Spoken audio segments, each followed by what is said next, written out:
Pertama-tama saya ingin menyampaikan penghargaan dan apresiasi yang tinggi atas kerja keras Polri beserta seluruh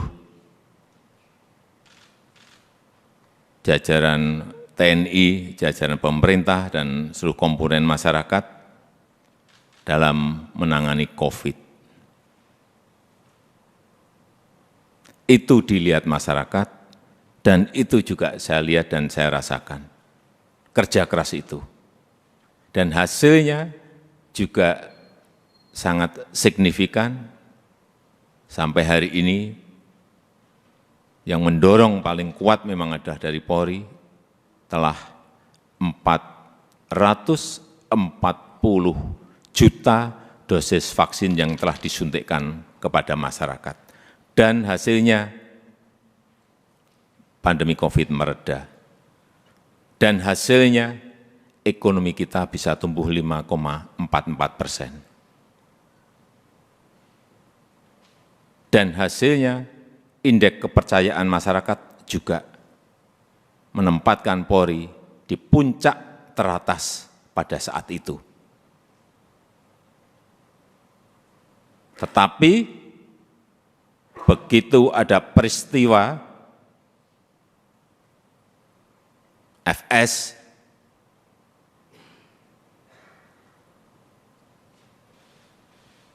runyam semuanya dan jatuh ke angka yang paling rendah.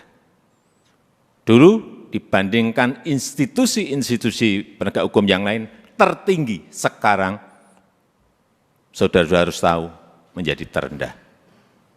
Ini yang harus dikembalikan lagi dengan kerja keras saudara-saudara sekalian. Di November itu masih 80,2, sangat tinggi sekali, bukan tinggi, sangat tinggi sekali. Sekarang kemarin Agustus berada di 54, jatuh, drop sangat rendah sekali. Itulah pekerjaan berat yang saudara-saudara harus kerjakan untuk mengembalikan kepercayaan masyarakat kepada Polri. Di tengah situasi yang juga tidak mendukung saat ini. Kita tahu semua negara sedang sulit, dunia sedang sulit, kita ini menahkodai negara ini juga menghadapi gelombang dan badai dari ekonomi global yang tidak gampang. Perlu saya sampaikan, 66 negara berada pada posisi rentan, 345 juta orang di 82 negara sudah masuk menderita kekurangan pangan akut. Ini yang semua Kapolda, Kapolres, pejabat utama Polri harus tahu. Keadaan situasi seperti ini harus ngerti, sehingga punya sense of crisis yang sama. Hati-hati dengan ini. Hati-hati. Oleh sebab itu saya ingatkan masalah gaya hidup, lifestyle. Jangan sampai dalam situasi yang sulit, ada letupan-letupan sosial karena adanya kecemburuan sosial ekonomi. Kecemburuan sosial ekonomi, hati-hati. Sehingga saya ingatkan yang namanya Polres, Kapolres, yang namanya Kapolda, yang namanya seluruh pejabat utama, perwira tinggi, ngerem total masalah gaya hidup. Jangan gagah-gagahan karena merasa punya mobil bagus atau motor gede yang bagus. Hati-hati, hati-hati. Saya ingatkan hati-hati. Masanya yang lalu-lalu sudah usai. Teknologi sekarang ini menyebabkan interaksi sosial berubah total. Sosial media bisa mengabarkan bukan hanya TV, bukan hanya media cetak, media online. Pribadi-pribadi kita sekarang bisa menjadi surat kabar, bisa menjadi media yang setiap saat bisa memunculkan perilaku-perilaku kita sehari-hari kayak apa, meskipun sembunyi-sembunyi. Saya terlalu banyak mendapatkan laporan. Sehingga kembali lagi, gaya hidup, urusan kecil-kecil, tetapi itu bisa mengganggu kepercayaan terhadap Polri. Urusan tadi, urusan mobil, urusan motor gede, urusan yang remeh-temeh aja. Sepatunya apa, bajunya apa, dilihat masyarakat sekarang ini. Itu yang kita harus mengerti dalam situasi dunia yang penuh dengan keterbukaan. Dan keluhan masyarakat terhadap anggota Polri kita, ini tugas saudara-saudara semuanya. Jadi keluhan masyarakat terhadap Polri 29,7% itu ini sebuah persepsi karena pungli. Tolong ini anggota-anggota semuanya diredam untuk ini. Sewenang-wenang, tolong ini juga diredam pada anggota-anggota. Pendekatan-pendekatan yang represif jauhi. Mencari-cari kesalahan, nomor yang ketiga 19,2%. Dan yang keempat, hidup mewah yang tadi sudah saya sampaikan.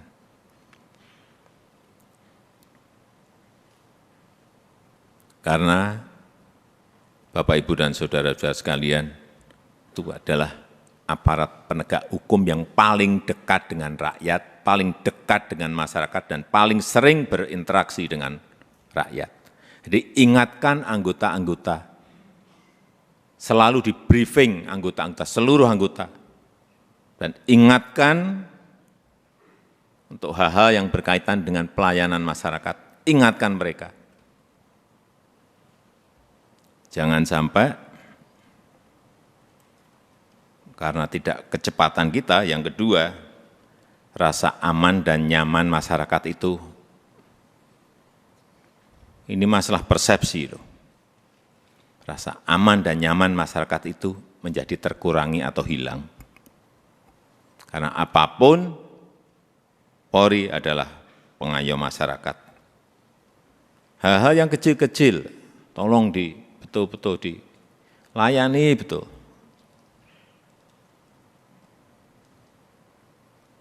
Masyarakat kehilangan sesuatu, harus direspon cepat.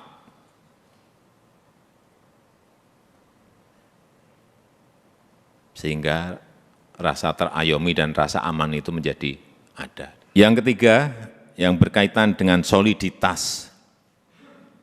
Jangan sampai ini, hati-hati, ini sudah masuk tahun politik.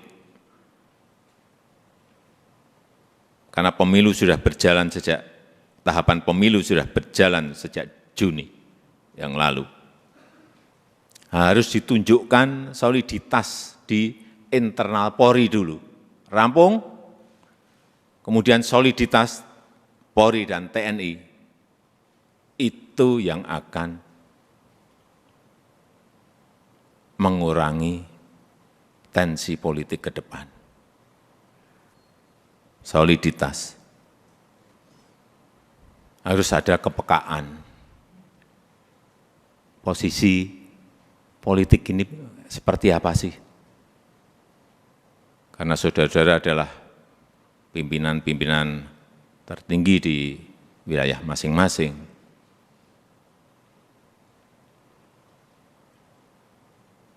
sense of politiknya juga harus ada. Tidak bermain politik, tetapi ngerti masalah politik, karena memang kita akan masuk dalam tahapan tahun politik. Kalau dilihat, kembali lagi, kalau dilihat Polri solid, kemudian bergandengan dengan TNI solid, saya memberikan, bolak-balik saya sampaikan, saya memberikan jaminan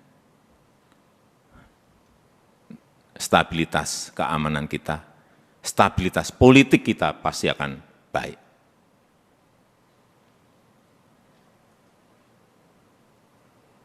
Nggak ada yang berani coba-coba.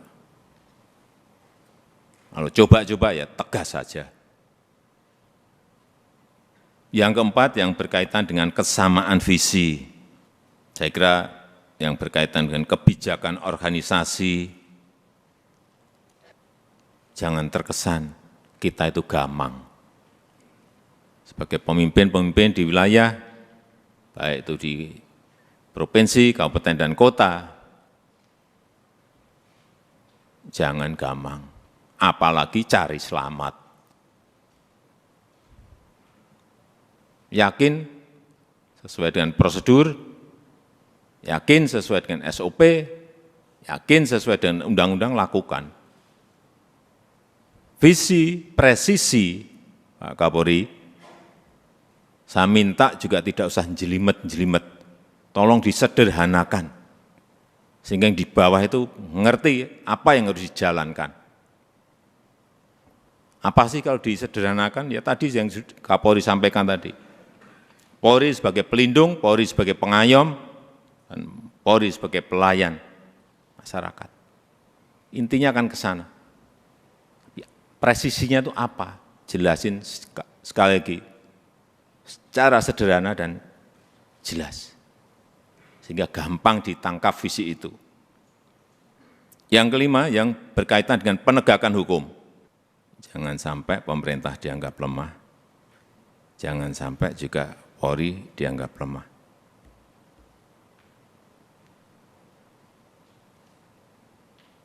Saya sudah perintahkan kepada Kapolri, saat itu urusan judi online, bersihkan.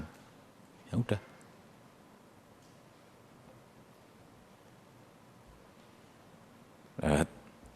Saya nggak usah bicara banyak.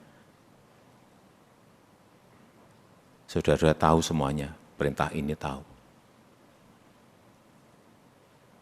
Dan penegakan hukum untuk yang berkaitan dengan narkoba.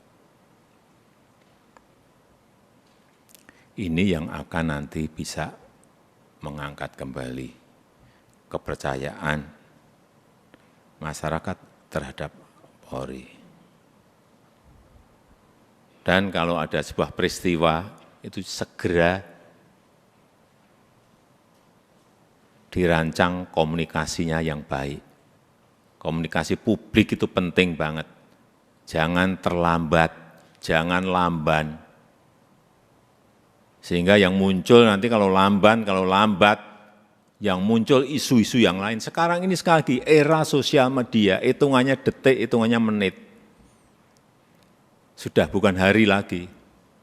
Begitu ada sebuah peristiwa kecil, dan saudara-saudara menganggap ini kecil, sehingga tidak ditangani, dikomunikasikan dengan baik, dengan kecepatan, membesar menjadi sulit untuk kemudian diselesaikan lagi. Ini tidak berada pada posisi yang normal. Dunia sekarang ini.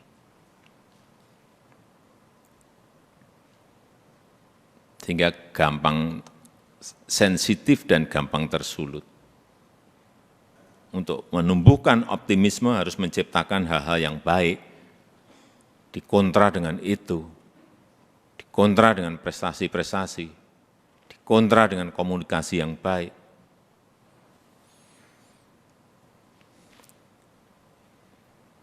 Saya rasa itu yang ingin saya sampaikan dalam kesempatan yang baik ini.